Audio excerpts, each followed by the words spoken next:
This is, first of all, thanks everyone for coming. We've got a small crowd here. We didn't promote too much, so thank you very much for coming on a Tuesday night in Bangkok.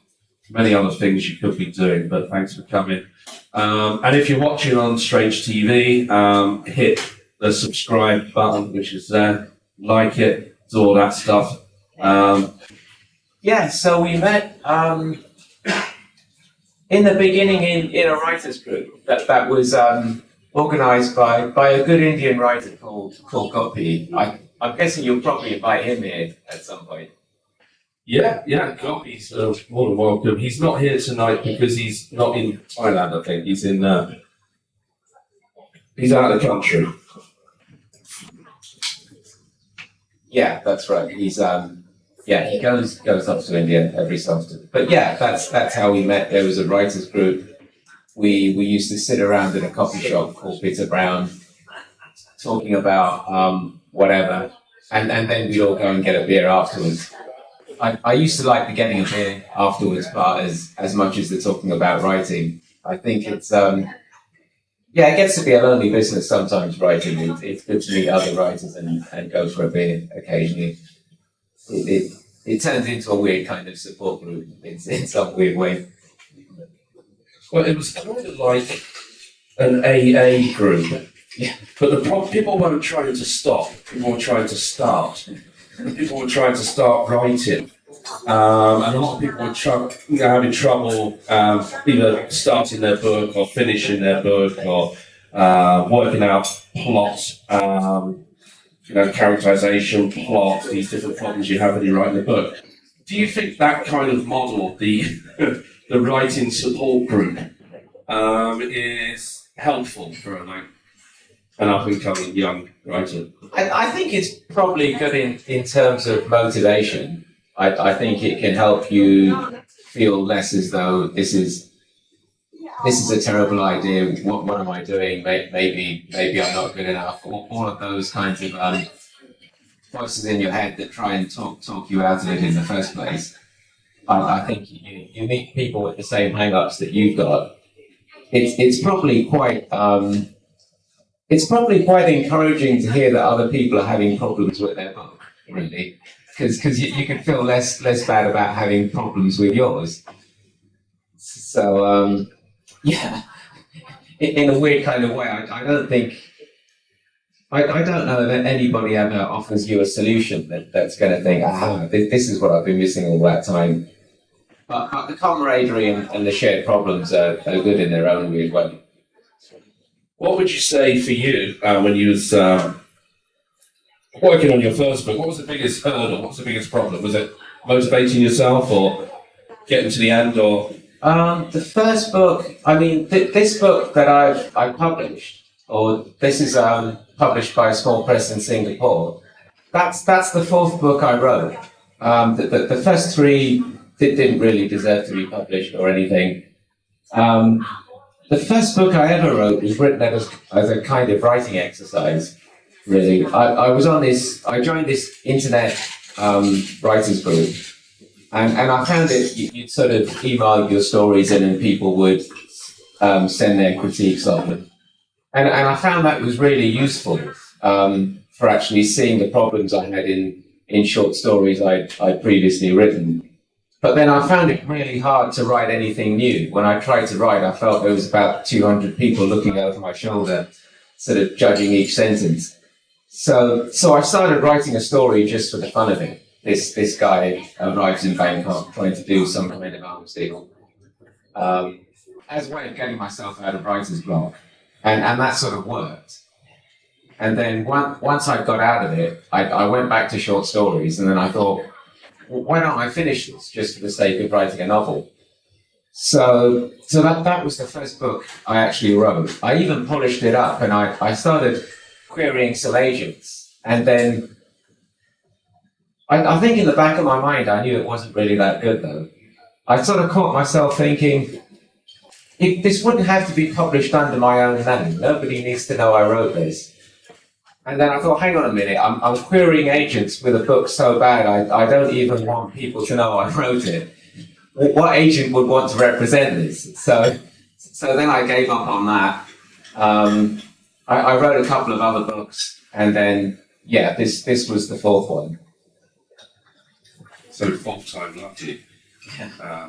But it takes, I've always thought it takes you have to write like 1 million words before you get really comfortable in your craft. And it's not just the plot, it's also finding your own voice, your own style. And that takes time. Did you find yourself in the earlier books kind of mimicking other people's style or latching onto the voices of writers you admired? Oh, yeah. How long did it take to find your own kind of... Yeah, that definitely happened. Definitely. The first short stories I wrote. There's, Bend in the River by D.S. Naipaul. It's got that great beginning. The world is what it is. Men were nothing to allow themselves to become nothing. Have that place in it. That book affected me so much. Every time I started a short story, I kept thinking I have to come up with some beginning that's as good as this. And they were such awful, pretentious, just mimics of B.S. Naipaul. And Graham Greene was the other writer that I used to try and write. It was a bad idea to read a Graham Greene novel and then try and write a short story, because I just get his voice. I'd just be doing a bad Graham Greene impersonation. It took I don't know, maybe 4 or 5 years of writing regularly before I got that out of my system, I guess. So you were born in Colombo, in Sri Lanka. Yeah. You moved to the UK, to London, when you were 4 or 5 years old. Yeah. You studied in England, university in England, and then you were doing postgraduate work, I think, and you came across a Thai friend who had an opportunity to go back and do postgrad in Thailand. Yeah, basically I was doing a PhD in electrochemistry at a place called Cranfield University. And there just happened to be a Thai student who went there to do a PhD. And his boss came out to visit him and told us about the possibility of working in Thailand.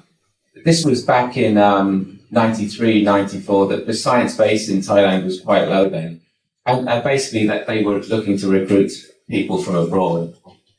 And I just thought, yeah, why not? It would be fun to work out of the UK for a couple of years. I went out from 94, I worked in Thailand from 94 to 98. Then I worked in Japan for 3 years in a small town called Fukui. Then went back to Thailand, and I've been there ever since. The student who was also doing his PhD in Cranfield, he works in the same lab that I work in. So we've known each other for over 20 years now, I guess. Okay, so that's what brought you to Thailand.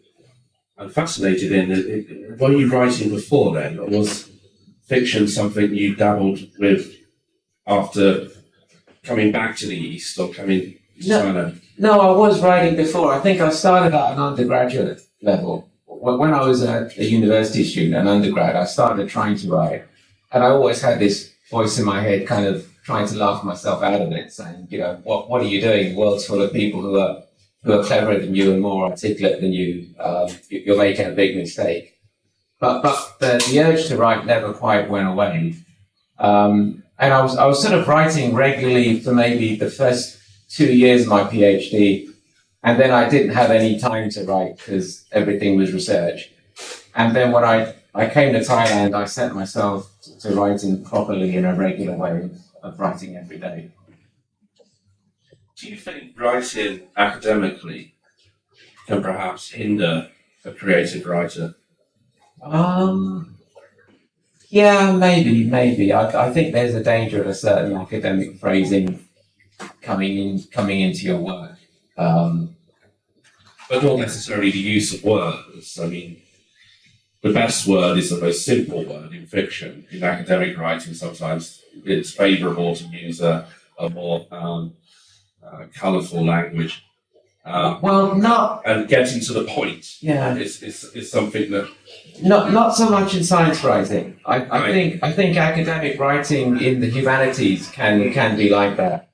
Science writing is quite direct. Actually, the problem with science writing is that most of the academic publishing that goes on is by non-native English speakers. So the international language of science is broken English. And it can actually be a problem to be a native English speaker, especially if you don't have an English sounding name. I think when I've sent papers off for peer review, I think something like 6 times now, I've had a reviewer tell me the English needs to be improved. And the actual sentence saying the English needs to be improved yeah, is ungrammatical. Because I think there's a certain kind of person who only reads, the only English they read is scientific papers. So they only read broken English. they're used to it. Yeah. Okay, going back to you're in Bangkok. You're working in the science field here, and you're going to the Writers Guild meetings. We're leaping forward, I think, probably 10 years or something. But I wanted to mention a friend of ours, a writer who had published his first books here in the 90s. Yeah, I Kicking dogs and I read that long before I met him.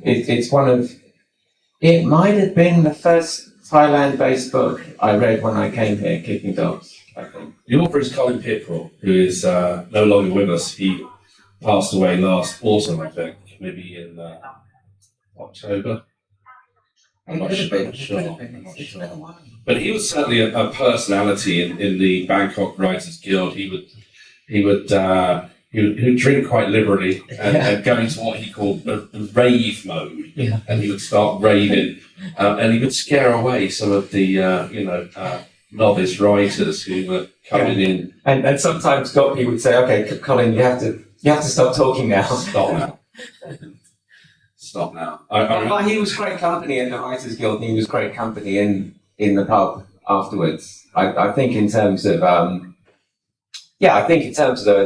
some kind of writing guild being a support system for writers, Colin was definitely part of the support system. And he had the right amount of honesty as well. He would tell you if he didn't like something or if something needed improvement, but he wouldn't be critical for the sake of it.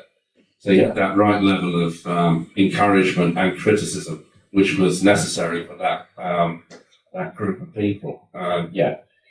And also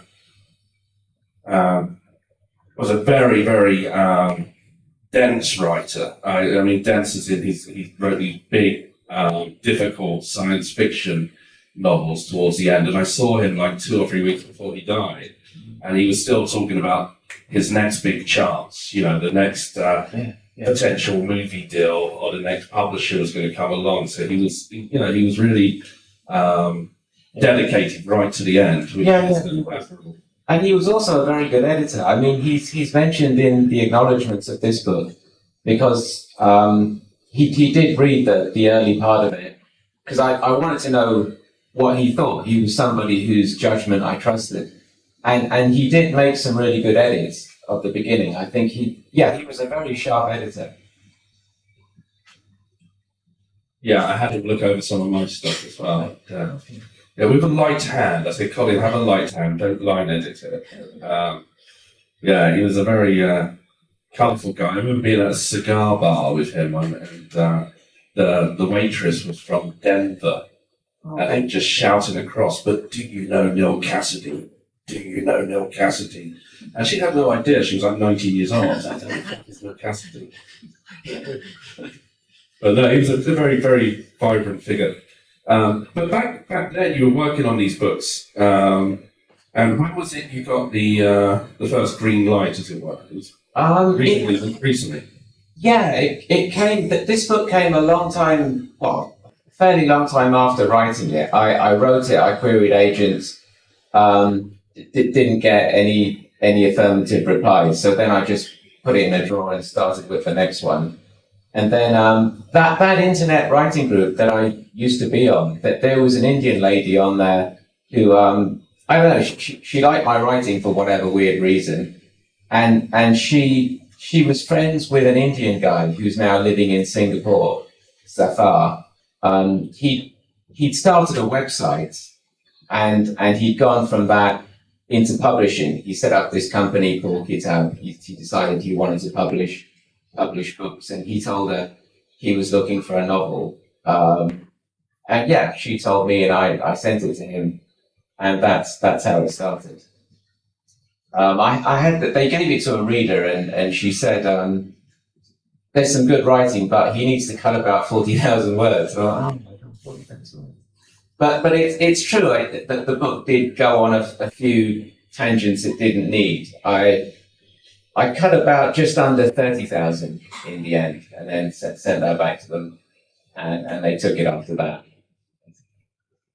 So it's quite a heavy edit. Yeah, it wasn't probably what comes from not plotting a novel. Really, I was just I went down too many blind alleys. Really, I thought they were interesting in their own right, but they didn't. There's a lot of stuff that didn't move the story forwards, and so it could just be cut. And then, obviously, after publication, begins the real battle, which is the battle of promotion and getting the book noticed. Was the Singaporean company, are they helpful in that? Do they assist you in? There wasn't that much they could do. I mean, Kitaab, the publisher, it's a really small outfit. It's the father and his wife and a few other people. So it was difficult. They were hoping to launch it at the Singapore Book Fair, but they could only get a number of slots, and they had to be given to Singaporean authors, which is fair enough. So there wasn't really that sort of book launch stuff. I'm not great at doing anything like that, really. I made myself a website. Beyond that, I haven't done much, to be honest.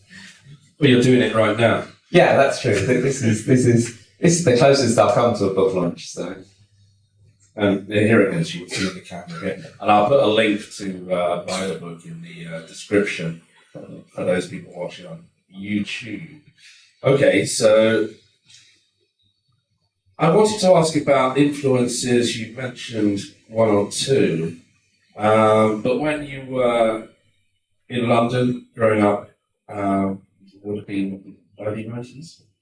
Late 80s, really. Late 80s? Late 70s to the 80s. And we had this conversation before, Myth, and we were talking about, back then there weren't that many writers. There weren't that many people writing fiction in London. Yeah. And we put that down to the fact that they were still using fucking typewriters. You know, it wasn't as easy to bash out a manuscript on a laptop and then, edit it and do the rest of it. It seems the accessibility of technology to produce manuscripts and books and articles and whatever now is much more simple than it was back then. And now, of course, we've come to the Kindle age where, pretty much everyone's at it. Yeah, it's it's probably made it harder to get an agent, I think, because it's much easier to write a novel and send it to an agent. I remember Stephen Leather saying that in a talk, that there were that there's so much more competition now. He was talking about how he wrote his first novel using a typewriter, and it was just a harder process. That the whole thing was a harder process. People like Martin Amos saying in the early 90s kind of Britpack kind of author gang, they were being asked for manuscripts. It's like there wasn't enough writers to fill the shelves. Whereas now I think there's this huge excess of material, especially in this country. I mean, the Thai fiction thing is a phenomenon that I still can't get my head around. And in many ways, the forerunners of self-publication in the Kindle generation were authors, in Bangkok, Thailand, who were writing crime novels. People like Colin Bridport, like Christopher Moore, and it seems strange that so much fiction comes out of this part of the world. Do you have any thoughts on that? What that's put down to? Not that you're writing in that genre, obviously, but if you mean why it's all so much of it is crime fiction, that's a good question, and I don't really know. I mean, one thing I do think now is it's really good that there are also Thai authors writing in English. I mean, there is Sightseeing, and there's also Bangkok Wakes to Rain, which is that's the best novel I've read set in Thailand by either a Thai or a foreigner. I always thought there was something a little bit off about the fact that Thailand was being represented to the world only by foreign authors, but not by Thai authors. That seemed a bit off in some way. And it's good that that's changing, I think, and I think it's going to continue changing. Yeah, what we need is a Thai female author, I think, now as well. They're still underrepresented by Thais and the female. But that doesn't answer my question about why there's so much. Right. Why crime? If you look at Morocco, or if you look at Cuba or something, there's not this expat population of writers writing about the country they're living in. I don't know. There seems to be some kind of fascination. Do you think it just has something to do with the nature of the expats? That it's people who come to Thailand and retire, so they've got time on their hands. Yeah, there's a similar thing in Iceland I read recently. It's like a gentleman's hobby. Once you retire, like everyone writes a book. Oh, okay. So it could be a similar thing.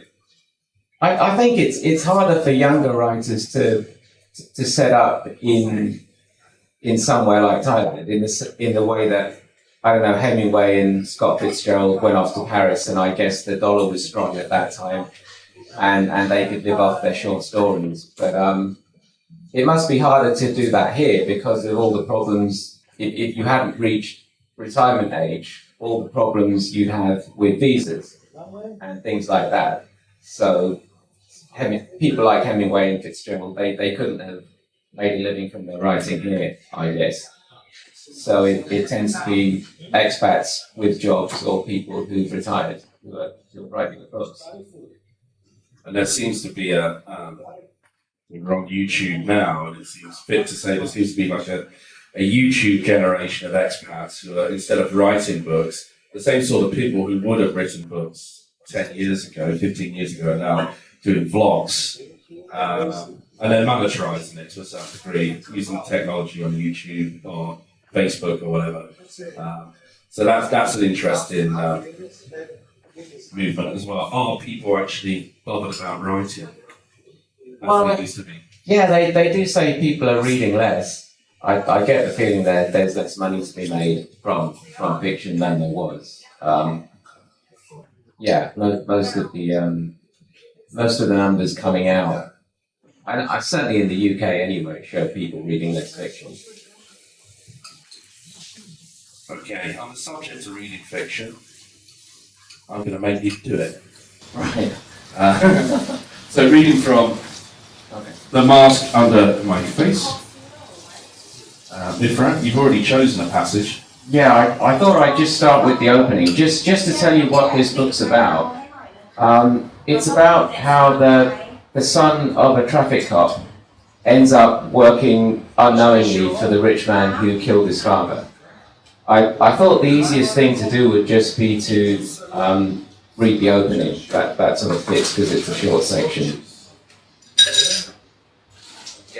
Getting old, I have to lower my glasses when I'm looking at something. Yeah, now.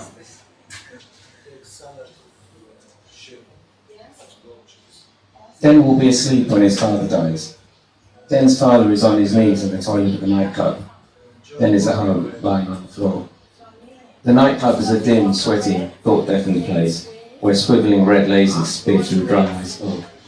But in the empty toilets, white lamps shine on white towels. The room's bright clarity already feels like death. Narong loses hope, even as he tries to apologize. I've said I was sorry. For what, you buffalo? For whatever I've done to you, for whatever you think I've done to you. You don't even know. You're going to die as you were born. Stupid. If I spilled a drink, if I stepped on your foot, they were accidents. I didn't mean them. And what about the things you did mean? The things he did mean. Narong still doesn't know what they are.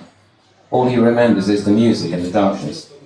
The bass line vibrating in his chest, the sweetness and heat of the Coke and Black Label, the young firm body pressing against his hip, turning to him so that her breast thrust across his chest. All he remembers is fulfillment. He was living the life he was meant to have. And then the space around him cleared, and before he could understand why, the metal edge of the gun dug into his back. Come along, Buffalo, you're coming with us. Having arrived at nothing, Narong plays his last card, apologetically, knowing it isn't much. I'm a policeman. The three men laugh in a way that is not unkind. The way you might laugh at a toddler taking his first faltering footsteps. From behind Narong, a voice says, "Do you know who I am?" Narong nods. He does know.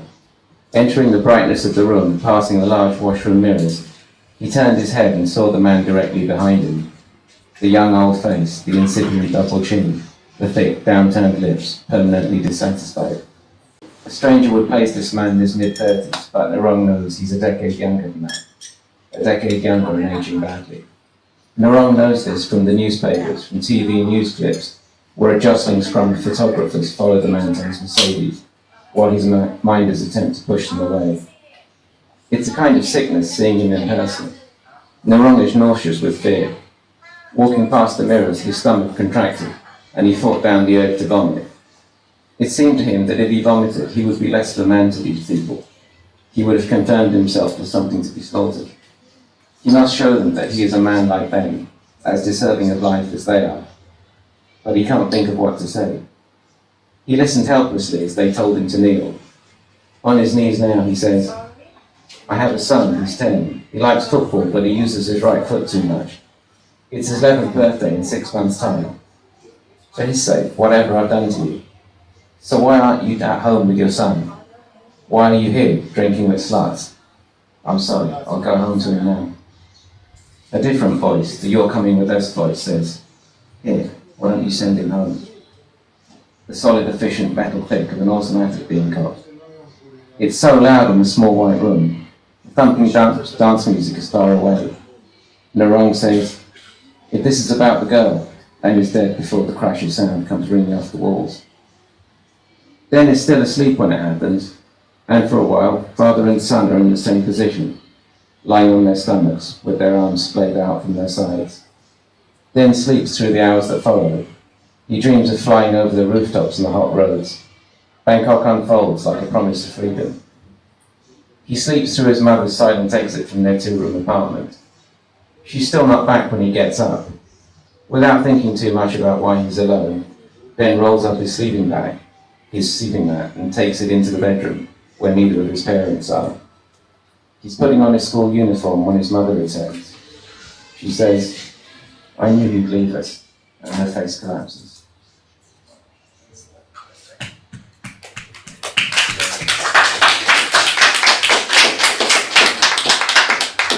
Dramatic beginning. I like it. Lots of action. And You've had a flurry of publications. You had this recently, and then the case of the missing con man. Yeah, that basically came about. When I was writing short stories, I wrote 4 short stories for Alfred Hitchcock's mystery magazine. They're about this guy called VJ who lives in Chinatown. He's a British Indian. He's trying to make a living as a translator, but he can never get enough work. So he winds up doing private detective work. The book I published, The Case of the Vanishing Conman, that's a different publisher. It's a small press in the UK called Joffe Books. That's the second book I actually wrote about VJ. The first one I set out to write, some of the short stories, I didn't really plot them. Something like 5,000 words, you don't really need to plot it. The story sort of develops as you're writing it. And I made the mistake I could write a detective novel without plotting it. I got to the end and queried a few agents, and I just thought, this is quite boring actually, I'm making a mistake. So then I set out to plot the next one, and that's The Case of the Vanishing Conman. If you want to know the story, basically, a novelist writes a book about this, it's supposed to be fiction, it's about this gangster character who later becomes semi-respectable and goes into the construction industry. And it's obvious to everyone that he's writing about a real person, a guy called Kun. So then when a masked man shoots the writer in the leg, everyone thinks Kun is behind it. There's a certain amount of outrage because they know that he'll never be brought to justice. So then at that point, Kun summons VJ and he tells him, look, I'm not responsible for this. Why would I care about some non-entity writer? But it bothers him that people think it's him who's responsible. So he tells VJ, I want you to find out who the real shooter is. So VJ takes the job. Then Kun's wife summons VJ and she tells him, a lot of the details in this book, a lot of the minor details are correct. And in the book, Kun has a mistress. So now she's convinced the mistress must be real as well. So she tells VJ, I'll pay you twice your normal rate if you find my husband's mistress. And the problem for VJ is that he's in debt to a loan shark who's been promising to take a claw hammer to his ankles and rotate his feet so they point backwards. And he needs the money, so he takes that job as well. So it's basically about him investigating the shooter on behalf of the gangster and him investigating the gangster on behalf of his wife. And then things not very wise. Yeah, that's not very wise. I would not advise doing that. No, it does all catch up with him in the end. Is he found again? I have to read it and find out. Yeah. I can't give too much away, but the plot gets a bit more convoluted after that. So what are your future plans? Are you going to write a... Because I guess The Mask is kind of crime. Yeah. And The Missing Detective is kind of crime. Yeah, I mean with Joffe Books, I actually signed a 2-book contract. So I owe them another book about BJ. But in the meantime, I've got the first draft of another book done. It's I guess it's more like an adventure story, that there are these 2 desperate British guys, Willett and Hudson, and a naive rich American called Sternmeyer, and they go into the jungle on the Thai-Cambodian border, searching for the last unplundered Khmer temple. They're doing all this on behalf of a private collector. But due to certain events in Bangkok, the collector becomes convinced that they're going to double-cross him. Is this contemporary? It's set in modern times. And he sends a 2-man team to look after his interests. There's a Russian mercenary called Kirill, and Tori, who's Hudson's ex-wife. The thing is, meanwhile, it's actually Kirill who's planning on double-crossing everyone. He's armed, he's going to get the stuff and kill everyone. And then Willett's girlfriend also winds up going into the jungle thinking he needs saving. And the complicating factor in all of this is that this region of the jungle is infested by a particular kind of leech whose bite injects a chemical that gives you a short-term memory loss. So You totally made this up. Yeah. Is there such a leech? Hirundia oblivisa. It's giving me the Latin name now. Yeah, no, I made the Latin name up. Yeah, it's not a real leech. There is such a leech, it's called Facebook. Yeah, probably. So basically that's the problem for them. Everyone forgets, and they're going through trying to do this, but people are forgetting whose side they're on and why they're in the jungle in the first place, and all the rest of it. That's fantastic. That's a really good concept. I mean, the fact that there's still a temple unplundered is a bit of a stretch. Well, yeah. If it was 20 years ago, I'd be more. Yeah, that's what you were asking, right? Yeah. I would have predated it and stuff. Yeah, I mean. But I love the leech. Yeah. Well, the leech and the temple are equally fictional, you could say, right? Right. And who's the MC in this? Who's the main character? It's a new. Most of hero. Most of it goes through Willett's point of view, and a point of view of a few of the other characters as well, Kirill and Tori. Multiple POV. Yeah, it actually started as a short story. What happened was I went into Genkrajan with a couple of friends, and we went at the wrong time. We ended up getting covered in leeches, and I just started thinking, imagine if leeches could suck your memory instead of sucking your blood.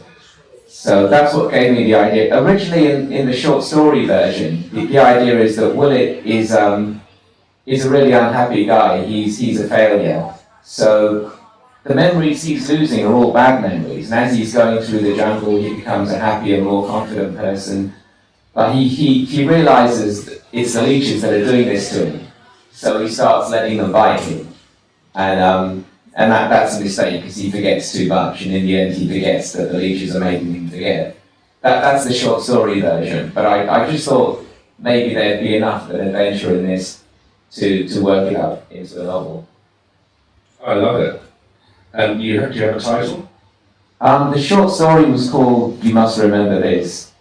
I don't know if that works for a novel title or not. It's just a working title, really. You must remember this. This must be remembered. Yeah, maybe. Memory leech. Yeah. Cambodian leeches. I love it. A little bit Indiana Jones as well, in that. Hacking through the jungle, looking for lost wells. Yeah, they had a bit of problems. They encountered crocodiles at one point. Crocodiles and what else? Something else. Oh, and a bear. Yeah. A sun bear. Yeah. Malaysian sun bear. I have no idea what kind of bear. You don't put a polar bear in Cambodia. Yeah. Or a grizzly bear. Yeah, no. I think they have the Malaysian sun bear, and there's one other bear, isn't there? Okay. Anyway, research the bear. Yeah. Okay. I'm going to wrap up pretty much here. Unless you have any words for your audience, for those watching on YouTube, buy my book, that sort of thing. Not really. I think if this hasn't convinced them, nothing else I'm going to say is going to convince them. So. Awesome. Thanks so much, Mithran. And you can buy Mithran's books in the link below. And he's got one on the table here, which he's going to sell for 5,000 baht because it's the only one in the world. And here, sign it. Wow. Or will you take 1,000? Oh, I'll take less than that. Yeah, take less than that. Okay. Oh, look, actually, I'm never going to make any money from this. I don't think they're even going to pay me any royalties. The first person who says they want this book can have it. I don't need any money for it. Okay, you can have it. Yeah. I'll hand up over I there. asked for it on the Facebook. Oh, okay, yeah. Right, well, yeah, then you can have it. Yeah, sure. Of course. I'll give you one of mine for free as well. There you go. Free is good. Okay, thanks very much, Yeah, Biff. thanks. We have some music afterwards, so that won't be on the show, but unless we can do a Q&A if there's any questions from the audience, if anyone wants to participate. Adam? Yeah, so for your ideas, do they come to you all the time, or is your best time to write in the morning or night? When does your inspiration strike? It is a really inspiration. I mean, the best time for me to write is always in the morning. I sort of basically get up at 6 and ideally start writing about 6:30. Write for about an hour and a half, and then I've got to get ready to go to work. Because I'm too tired when I get back in the evening. I don't really feel like writing. I'm not always inspired, but it's the morning's the only time I've got, whether I'm inspired or not, really. So you always set aside that time, that is your discipline to say, this is my writing time every day? Yeah, every day. So, and some days are easier than others, or? Yeah, I think so. Yeah, sometimes it sort of depends. I mean, I'm a slow writer. I don't write much each day, so often I get to a certain point, and because I'm leaving things there, or because I have to start getting ready to go to work, it means the next day I know what should happen. Other times I sort of come to the end of that, and it's more difficult. And this was something that came about in the Writers Guild. I remember us having this conversation, and I think I said I wake up at 5 o'clock and I write. Totally lying. And then Mithran took that advice and actually did it. Was writing an early dream of yours, or was it something that came much later in life? No, I think I always wanted to write. There was always something in the back of my mind.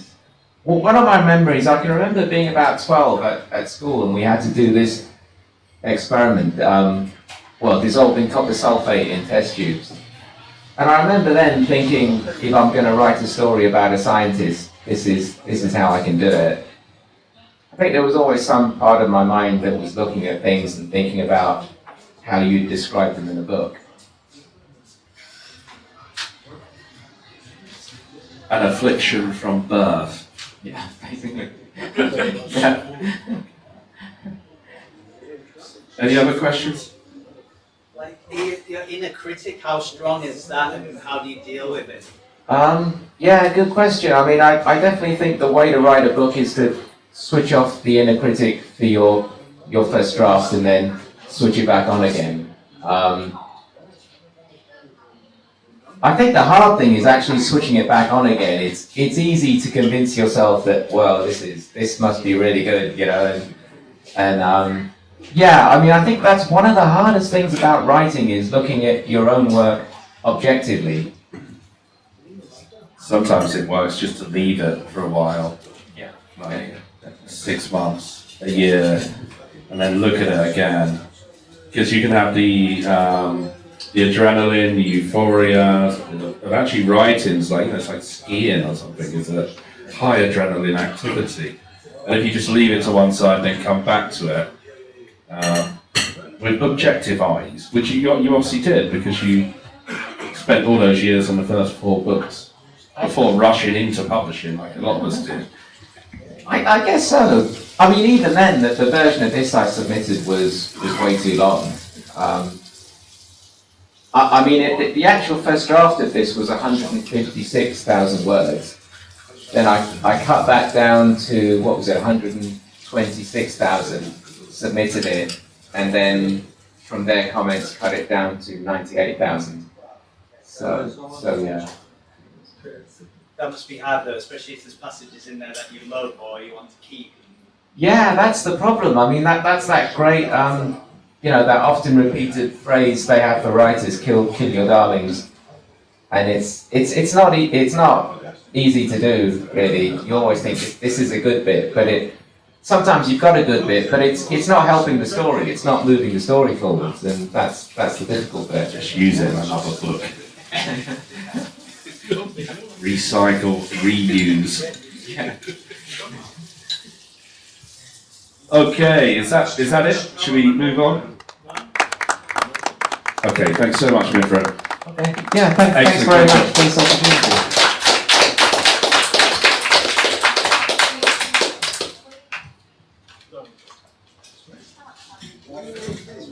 My book before anybody else takes it. I don't know if anyone's going to take it.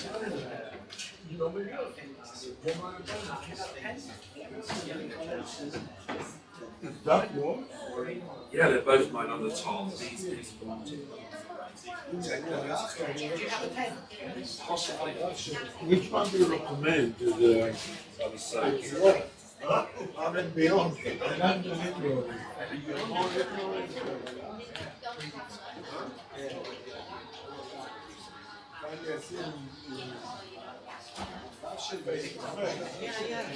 It's Andy. Yeah.